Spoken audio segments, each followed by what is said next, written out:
Right, welcome back guys. Today we've got an action-packed episode for you. We have Conor Ben's 992 Carrera S getting some tuning done. We have Weston's ES 900 getting some bigger turbos, and that will be going on the dyno later, so that will be interesting to see. We've also got Wahid's engine being built back up with a new turbo kit, which looks awesome. So you'll be able to see that as well. And also the R8, it's got the transmission in there, and Danny's been cracking on with that. So hopefully we'll get that fired up in the next day or so as well. So yeah, lots of things going on as always. So keep watching and yeah, see what happens.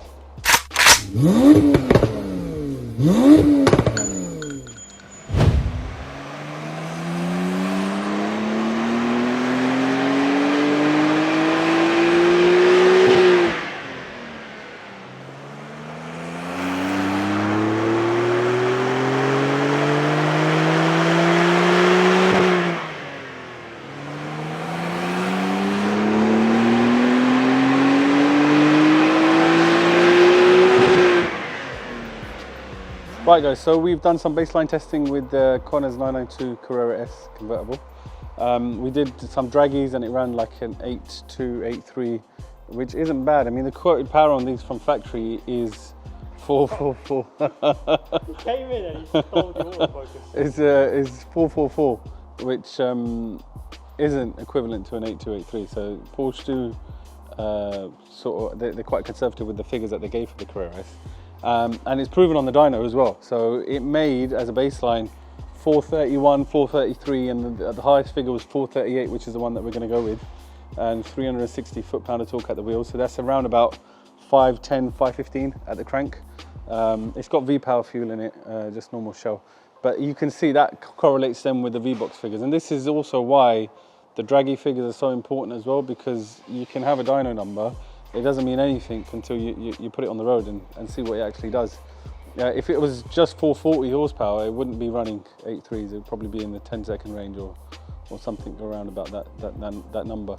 But yeah, it shows that it's a healthy baseline for the car. So we've sent the logs over to MUNRAJ'S, just making the file for the car now, and then we'll start the tuning process and see where we get. Typically, on a stage one, we're looking at around about 510, 520 to the wheel, so about 600 horsepower, give or take. So yeah, it should be good. Should be good fun to drive after. So we'll get it on the draggy after as well and see what numbers it does. Right, so another exciting project we got going on at the moment is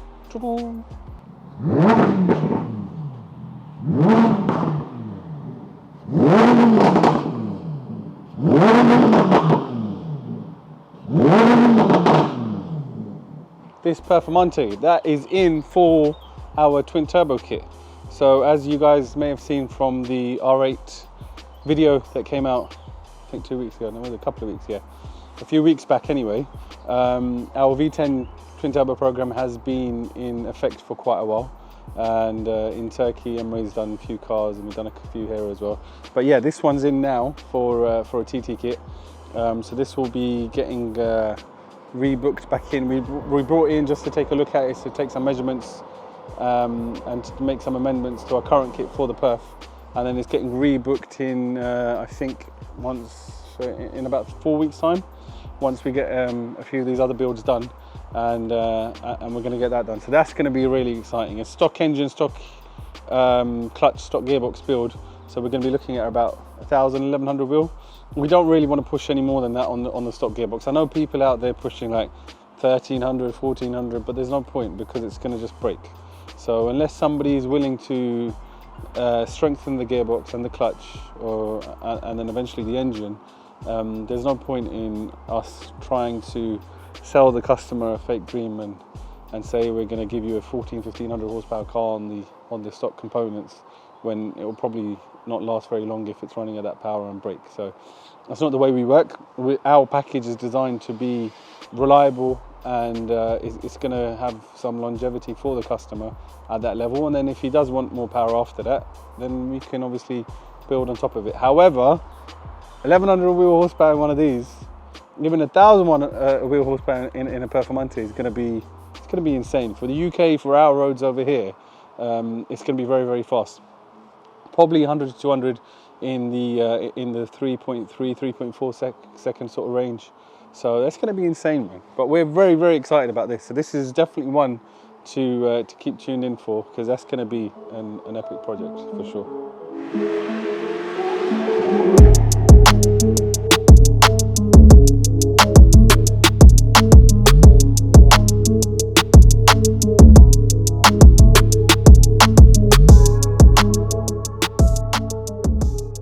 What's going on? We just got Weston's car back in. We've got it's gone for a new colour from last time, but we're just fitting Gen 2 turbos, give the car a bit of a refresh, just new coolant in, that's what we're about to bleed up, and just new gaskets all round on all the exhausts and seals on all the turbo bits, all the lines, and just like a good general refresh just to make sure it's all good. Also had a brand new DFI pump up there. A lot of people don't know that these run a mechanical fuel pump that runs off the camshaft for direct injection. New one of those, and yeah, just general refresh. Gen 2 turbo, slightly bigger turbine housing, so could be gaining even more power. This has like historically been one of the really high powered Gen 1 cars, so with Gen 2 turbos we should be. So we wanted to just show you some of the other builds that we're doing at the minute. One of them is Asim's car. This was an ES800 and now he's upgrading the engine and it's going to be a full-blown ES900. He's also opted for LSD, billet intake manifold, Dodson and potentially Cyvex as well with the fuel system. So if he does that, that's going to be a really, really cool setup. At the minute he's not sure if he's going to go Cyvex or not, but even on the stock ECU it will be similar to Wahid's green car setup previously when he had it on Jamie's channel racing the RS3. So it'll be pretty similar to that setup. However, if he goes for the fuel system and Cyvex, it will make up to 1,000 wheel on VTGs, which is like killer setup. Another car that you guys are going to recognize and that's come back in for more work is Mr. Singh's car. This car is, everyone's seen this car out and about. I mean, this has done some crazy numbers on ES800 and it got dropped to us early on in the week because he's going big boy package. Now this is going to be very, very special. He's going with that fully blown ES1400 and it's had some more updates since the blue car build was done previously. So this is going to be special. So we're aiming to get this out by sort of first week of July, that kind of time. So he's going to be tearing around in the summer in this with the 1400 package. He didn't have any issues with the 800. I mean, he's hammered that car with the stock engine, stock clutches, stock gearbox, everything. And we've got footage of it when we put it on the ramp so everyone could see it was running perfectly smooth. But you know, MUNRAJ'S, he loves his power and he just wanted to get some more out of it. And you'll also see this car next year at TX2K as well. He's taking it out there, so we're hoping for big things for this year at some events, and next year, yeah, in America at TX2K it should be doing some big things. But yeah, that's going to be another special one to look out for as well. One other thing we've got to show you guys is if anyone's forgotten how fast that car is, or if you want to get an experience of how fast it is, the night before it came to the workshop, we picked it up from MUNRAJ'S and we asked him if we could take one of our friends out in the car and video his experience to see what he thought. Now our friend, he's got some really fast factory cars. He's got 488, he's got a Urus, he's got, you know, he's got loads of supercars, but he's never sat in an ES Porsche. So check the clip out, guys, and you can see exactly what his reaction was after he sat in MUNRAJ'S ES800. It's jokes.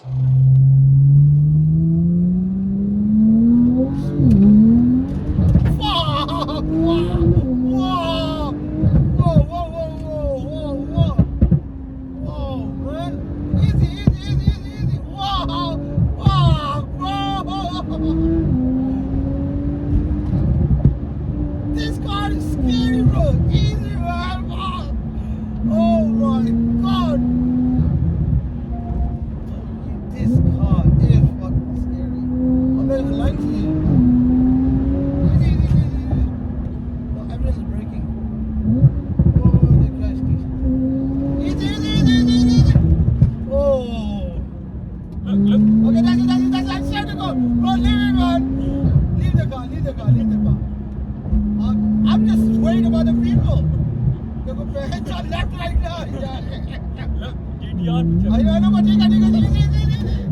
Police, no, police. Yes, bro. I had to put my foot down, bro. It's fast, bro. What's your car running? 800. Yeah, that's not bad. This is 800 as well. Yeah. ESMOTOR, bro.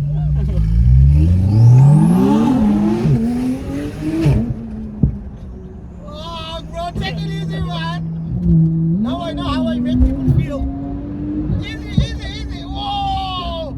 Oh, get out, this thing is fast, man. Ah. Oof. Oh, I swear to God, I'm not gonna lie to you. This is the first time I sat with you, but this is fucking scary, man. Oh, God. Now I know how people feel when I fucking put my foot down. I never had somebody scared me like that. This is literally a killing machine because it's so light and so much power behind it. I'm just like, oh, easy. Welcome back to ESMOTOR, guys. Today I'm doing another job, which is Mr. Nazir. He has got his ES1000 Plus going into build. So he's running the Dyno turbos on it, which I'm just fitting at the moment. I've also got a fit onto this his wastegates, his Y-pipe with his blow-offs as well. We've got these custom painted for his car to match the colour of his car as well that look insane. Yeah, I've got one on at the moment. I've just got to do sort out the oil feed for it on it, and then once that's done, I can start literally putting it all together, put the coolant lines and that on it for the turbos. Yeah, there's a fair bit going into it. Put his gearbox back on, so he's got he's running a Dodson clutch, and he's also got his wave track diff done as well. So this car will be pushing some mad power, and it'll be getting some mad numbers as well. I mean, this one when we built it was running brilliant numbers as it was, but as most of them, they want more power, they want to spend more money, so we're doing it all for him at the moment. I've just got to do the wiring and that as well for the Cyvex. I've got to do the port injectors, get all that wired in. Once that's all done, I'll be pushing the car in on the ramp, and I'll be putting the engine in the car. And then hopefully tomorrow we can turn it over, make sure all's well, whack it on the dyno, do some nice tuning on the car, take it out, follow the tuning through from that stage as well. And then yeah, another happy customer, so let's see how we get on. Right, so the R8, I have got the engine and gearbox in the R8.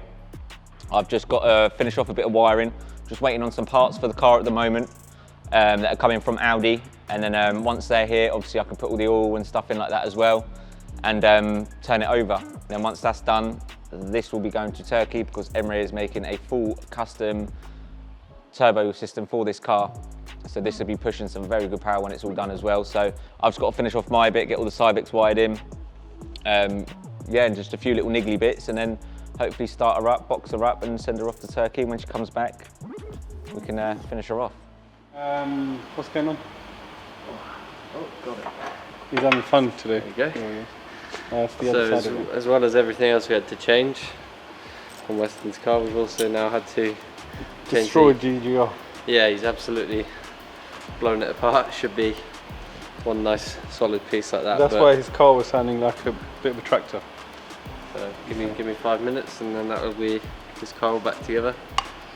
No other worries with it. It's sounding really smooth, really healthy. And the other thing, this car now is going to be the first Gen 1 991 with 901.2 ES800 turbo. So we're really excited to see what's going on with that.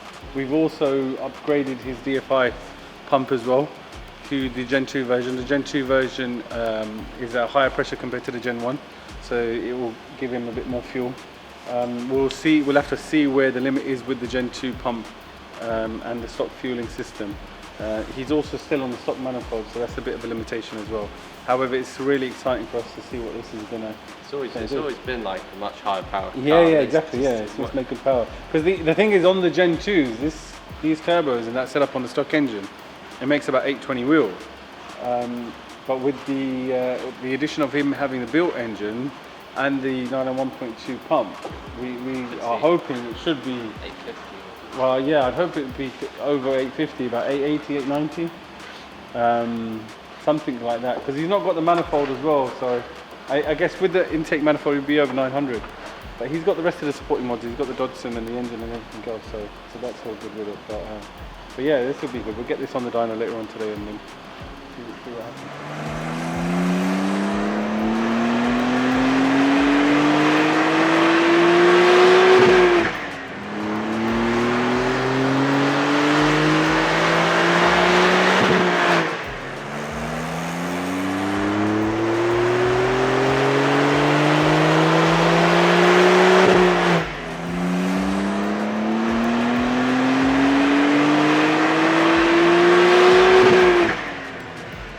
Right, so we finished off the tuning on Conor's car. It's ended up with 535 at the wheels, which is a great gain just for a stage one. This is completely stock hardware, just on the software on it. So that's around about 630 crank. And compared to the stock file, you can see it's almost 100 wheel horsepower peak. And then across the mid-range again, there's like massive gains throughout the whole of the RPM range, over 100 wheel horsepower, you know. So it's yeah, some really good gains. And the other thing that you can see here is that the torque curve compared to the stock car, it comes in earlier, and it's also such a flat curve.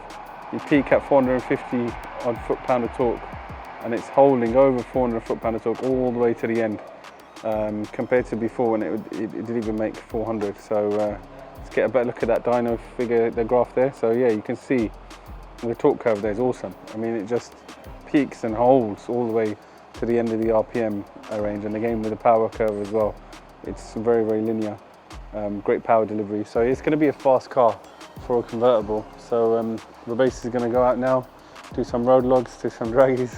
Let's see what numbers he can he can get. Why are you covering your head for, bro? You get a tan on the back of your head. So yeah, let's see what it does now. It did an 8. What did you get? Stock 8.3?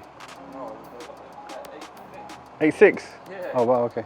So yeah, it was in the 8s basically when it was stock. So we'll go out now and then let's see. With that sort of power, it should be 600 horsepower. It should be a high 6. I'm guessing around about. So 8.59. So yeah, we think it'll probably be a high 6, but let's see what comes back, and we'll take it from there. 60, 100.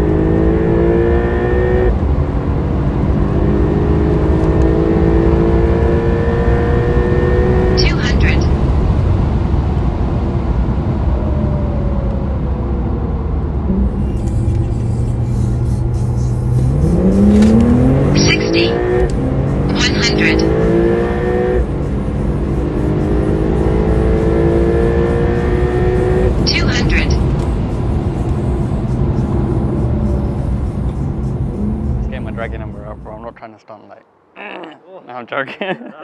No, I'm only messing. Wait, I can't even get my draggy number though. Yeah, 100, 200, it was 8.59 was the fastest time I got before the tune. After the tune, we got 6.82, which is almost 2 seconds. That's a big difference just by a tune. That's it, nothing else. Felt a lot better, a lot better.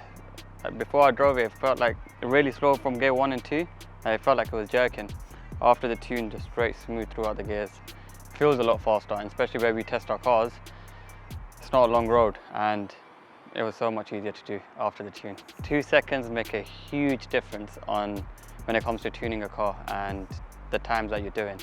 So overall, I think it was amazing just by a tune. But I guess he is coming back for downpipes, so that should be a bit more impressive. So stay tuned for stage 2, I guess.